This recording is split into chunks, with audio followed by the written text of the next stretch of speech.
O mundo, ele tem muitas coisas, e muitas das coisas a gente nunca imaginou na vida, mas foram inventadas por alemães na Alemanha. E hoje a gente vai ver, então, 10 dessas coisas fantásticas.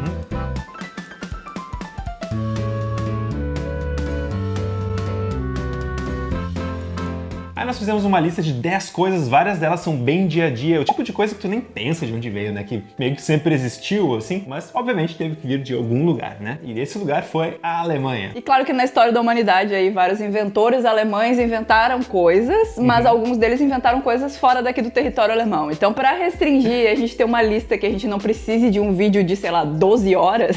A gente pegou aqui coisas que todo mundo usa, usou ou já viu sendo usado, assim, em geral, que foram inventadas por alemães na Alemanha. A gente viu aí que tem gente que inventou coisas de fusão nuclear, coisas fantásticas assim, mas é dia a dia inventado por alemães na Alemanha. Então vamos lá, qual é o primeiro item? O primeiro item é o MP3. Pois é, o código do MP3 ele não foi criado unicamente por uma pessoa, mas ele foi bem desenvolvido, bem aperfeiçoado pelo Karl-Heinz Brandenburg, né? Um alemão que estava, na verdade, fazendo seu doutorado na universidade lá de Nuremberg. Então o cara estava fazendo doutorado e inventou aí, né, um formato de mídia que foi utilizado por milhões, bilhões de pessoas ao redor do mundo. A gente pode dizer então que o Karl é o assassino de CDs. Ele mesmo diz que ele não inventou sozinho, né, que não saiu da cabeça dele. Tinha toda uma sociedade, a sociedade Fraunhofer, que é uma sociedade de pesquisa alemã que é gigante, assim, o QG é lá em Munique, mas eles têm institutos pela Alemanha inteira, eles estão aí desenvolvendo ciência em várias áreas, né, já faz décadas, séculos. Então ele estava trabalhando junto com esse grupo, mas ele foi, né, uma das pessoas pivotais para realmente deixar o formato do MP3 utilizável por todo mundo. Inclusive, tinha uma música que ele escutava constantemente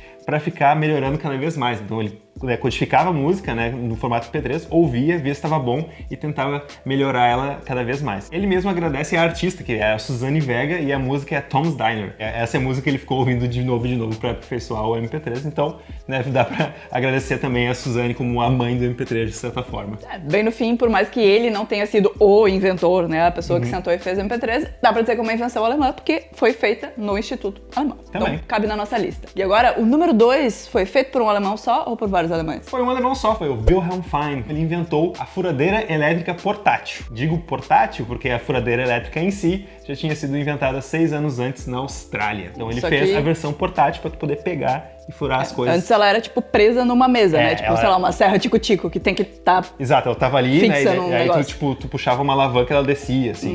Ela era um bagulho gigante, daí o cara fez uma versão miniaturizada para poder usar, né, na casa. Mas ela continuava sendo elétrica com o fio, né? Não é portátil que dá pra ir fazer passeio e furar a árvore lá embaixo, sei lá, alguma coisa assim, né? Só especificando porque quando eu li o roteiro eu pensei, nossa, mas que estranho, furadeira portátil. Isso foi em 1895, né? Talvez a tecnologia de bateria não fosse tão boa em 1895. É uma coisa bem antiga mesmo. Em terceiro lugar, uma coisa bem dia a dia, todo dia, cedo de manhã a gente usa, que é o filtro de café.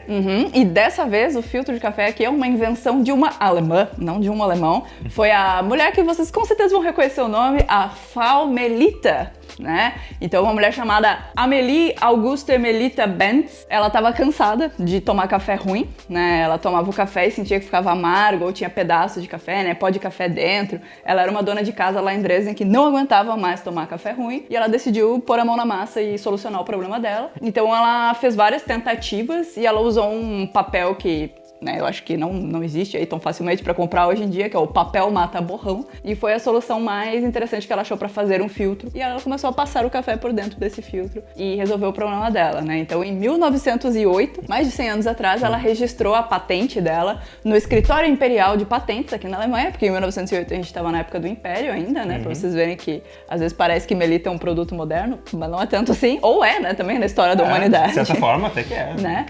Tudo é relativo, mas aí ela foi lá e registrou e abriu uma empresa e os primeiros funcionários dela eram o marido e os filhos. Então, assim, ela inventou, ela abriu a empresa, era uma empresa familiar, mas ela que era a cabeça de tudo. Muito legal, né? Em 1930, ela saiu do comando, passou as rédeas para os filhos. Até hoje é uma empresa familiar, né, dos descendentes dela. Ela deixou de ser a líder da empresa, mas ela criou toda uma associação para os funcionários. Ela começou a focar em cuidar dos funcionários. Eu achei isso muito simpático da parte dela, né? Que ela começou, na verdade, a criar mais direitos para os funcionários dentro da empresa. Então, ela aumentou muito aumentou as férias, né, de 6 dias para 15. 6 dias para 15. Né? Então já mais que dobrou. Também o máximo de jornada era 5 dias, né? Antes era meio que limitado, não tinha, né, nessa época de trabalhista direito, então ela mesma criou vários direitos trabalhistas e eu achei isso bem bacana.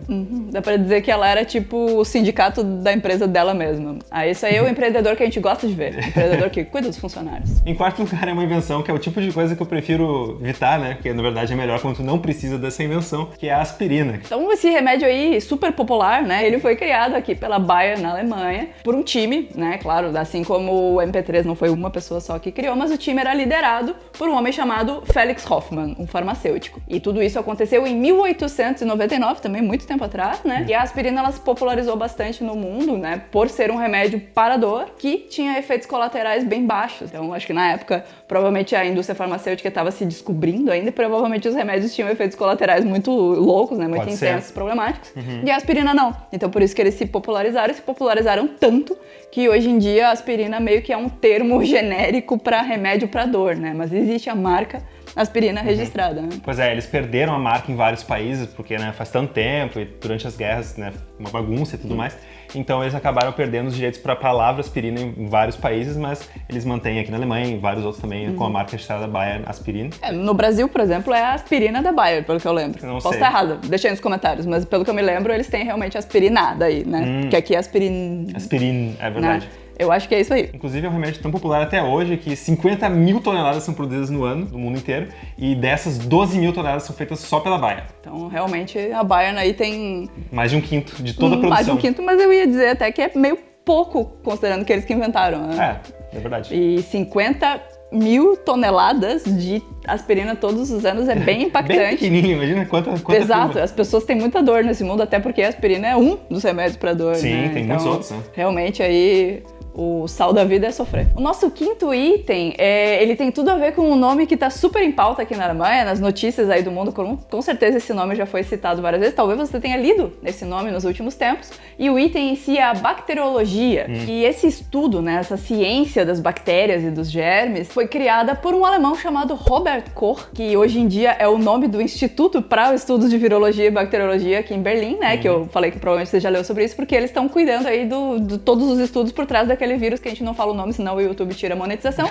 E a gente não fala nesse vídeo aqui também muito, porque senão esse vídeo vai ficar datado. É você verdade. aí assistindo esse vídeo em 2040, quando todos os problemas tiverem acabado, nem vai saber do que a gente tá falando, né? Ou talvez saiba, porque talvez entre pra história, né? Mas a história do Robert Koch é que tudo começou lá em 1870, é isso? 1870, isso aí. Estou certo. Então, em 1870, ele estava, né, estudando um problema, né? Vários animais de estábulo, de fazenda, estavam morrendo. Ele foi verificar por quê. Aí ele percebeu, né, que as bactérias estavam causando isso. Ele percebeu que o patogeno existia, que era tratável e que ele conseguia, né, identificar o indivíduo, né, tipo, digamos, a bactéria em si. Inclusive, depois ele conseguiu identificar o que causava tuberculose e por causa desses estudos todos, ele, inclusive, ganhou um prêmio Nobel de Medicina. E ele mesmo criou, né, um instituto de pesquisa, que na época era o Instituto Prussiano Real de Pesquisa e tudo mais, e hoje em dia é o Instituto Robert Koch, que está estudando aí, né, doenças transmissíveis, né, vírus, todo esse tipo de coisa. Eles são extremamente respeitados no mundo inteiro por suas pesquisas. Foi realmente uma pessoa muito influente nessa área. E número 6, uma coisa um pouco mais feliz, né, uma das lembrancinhas mais populares que as pessoas compram da Alemanha, os ursinhos de goma, os ursinhos da Haribo. Balinha de goma em forma de ursinho, especificamente, foi exatamente. uma invenção aqui da Alemanha. Não sei se já tinha balinha de goma em outros formatos, né? Acredito que sim. Mas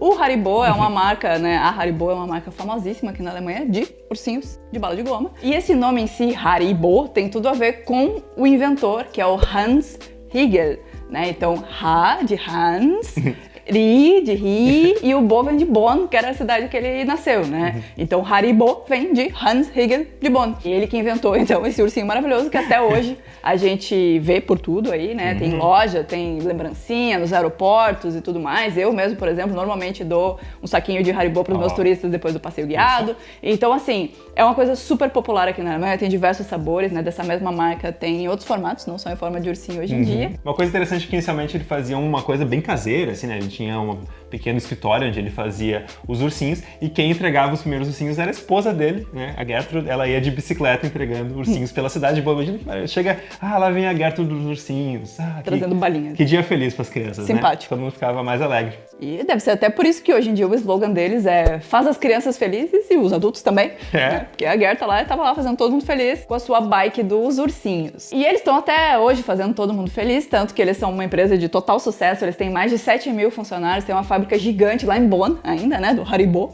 E é realmente uma balinha aí fantástica. E número 7, uma coisa que eu fiquei bem surpreso, que é uma coisa que não é do meu dia a dia, mas do dia a dia de muitas pessoas, que é lentes de contato. Em 1887 tinham várias pessoas pesquisando, né, tentando desenvolver lentes de contato, mas um dos primeiros que foi bem sucedido em fazer uma afocal, ou seja, né, que dava para usar em múltiplos focos, né, ver de longe, ver de perto, foi o Dr. Adolf Gaston Eugen Fick. Então ele era um oftalmologista alemão, ele trabalhava muito nisso, né, as lentes de contato, elas eram pesadíssimas, elas eram de um vidro meio amarronzado, imagina que esquisito, elas eram gigantes, assim, de vidro amarronzado. Ele começou testando em coelhos, aí depois ele testou nele mesmo e num grupo pequeno de pessoas ali que estavam dispostas a experimentar. Ele achou que foi bem sucedido, mas é curioso que ele nunca levou essa invenção, né, adiante, ele nunca criou uma empresa, assim, para realmente vender as lentes de contato dele, ou pelo menos eu não achei informação sobre isso, né, eu li algumas fontes aí e parece que ele, né, ficou satisfeito com a pesquisa dele e partiu para a próxima. Era tipo um hobby. Qual é o seu hobby? É criar lente de contato, que eu testo em coelhos. Quando vê, ele não tinha alma empreendedora. Pode ser. O nome dele era Fick mesmo? É. A invenção número 8 é o Kindergarten, né, em português o jardim de infância, e numa tradução literal, né, de Kindergarten seria o jardim das crianças, né, e esse termo tão simpático, tão agradável, foi inventado pelo Friedrich Froebel, que era um pedagogo alemão, e ele acreditava que as crianças tinham que ter um ambiente agradável para se desenvolver, né, ele acreditava muito na infância, e isso tudo, né, essa ideia que ele teve foi lá nos anos de 1830, 1837, mais ou menos, que é basicamente junto com a grande industrialização da Europa, né, então nesse momento os pais, todos os pais, né, pais e mães, né, homens e mulheres, estava todo mundo indo trabalhar na fábrica, tinha que fazer alguma coisa com as crianças, né, as crianças que ainda não tinham idade de trabalhar na fábrica, elas iam pro tal do jardim de infância que ele inventou. Interessante que, inclusive, a palavra meio alemanizada também é usada em inglês, né, eles chamam de Kindergarten, né? Por mais que eles não tenham a palavra Kinder. Mas acho que eles falam Kindergarten tipo, em inglês, garden, eles deram uma inglesada. Exato, mas o Kinder é alemão. Né? Mas jardim de infância em português é tipo Kindergarten. É bem direto ao ponto, sim.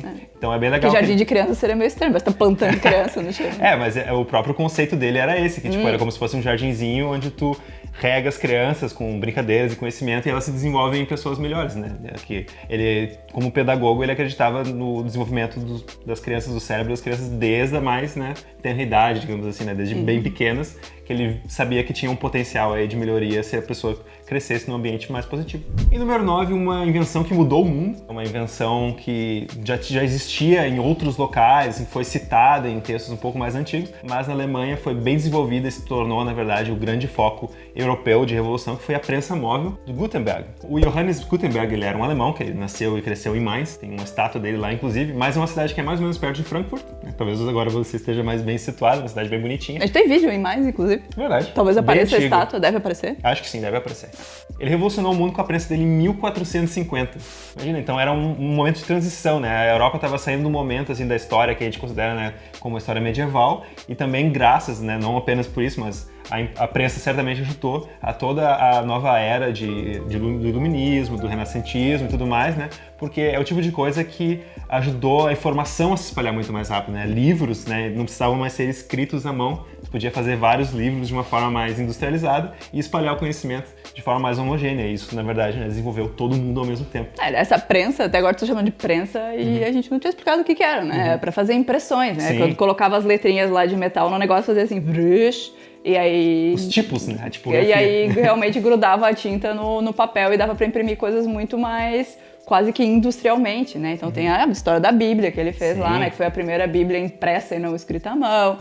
A gente vai começar a ter jornais a partir daí e tudo mais, porque fica relativamente mais fácil, né? De fazer cópias e de imprimir a mesma coisa várias vezes, não precisa mais ser manuscrito. Pois é, a pessoa tem que colocar letrinha por letrinha, né? Tem essa parte manual, só que no momento que tu tem uma página fechada, tu pode fazer um monte de cópias, né? Inclusive a Bíblia, que a Elissa comentou, é considerada uma obra-prima, porque não só era impressa, ela também tinha vários detalhes rebuscados, né? Ela era super bem feita e tem poucas cópias no mundo, um item bem raro, assim, tá? Tipo, em algumas universidades, inclusive eu acho que na Universidade de Frankfurt tem um completo. Acho que em Dublin, né, que a gente foi, tinha também. Em Dublin, talvez, não sei. Em Berlim tem, tipo, uma cópia incompleta também, então é um item, assim, muito importante da história. E pra encerrar aqui esse vídeo, a gente tem o tópico número 10, que é mais uma invenção feita por uma frau, né, feita por uma mulher, que é a Katharina Paulus, uma mulher que foi a primeira piloto profissional aqui da Alemanha. Então, na verdade, ela era uma balonista. Ela era piloto profissional de balões.